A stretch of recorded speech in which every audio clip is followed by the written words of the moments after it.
Hello, this is Brian Castle with the FourStar update for the July as we enter into August. For the month of July, we saw increased sentiment numbers in the home building area, some of the strongest numbers in 9 years since the market's collapse. The consumer spending activity was also very strong in July, as well as manufacturing activity rose to 53.5 in June and continued into July. Real GDP numbers for the first quarter were revised down to a negative quarter. The next day or two we'll get the GDP number for the second quarter. If we had 2 quarters in a row of negative, that's considered a recession, but it didn't so far seem to be a difficult recession. Most of the economic numbers are coming through more positive.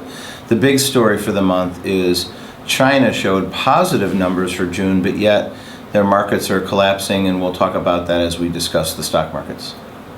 Turning to the markets, for the month of July, the worst sectors were the communication sector up 1.1% and energy down 0.83 as oil prices continued to decline. The positive sectors that recovered in a generally good month for the market is basic materials up 4.9% and financial services up 3.5%. Again, the real story in the markets for July was the emerging markets down in aggregate 4%.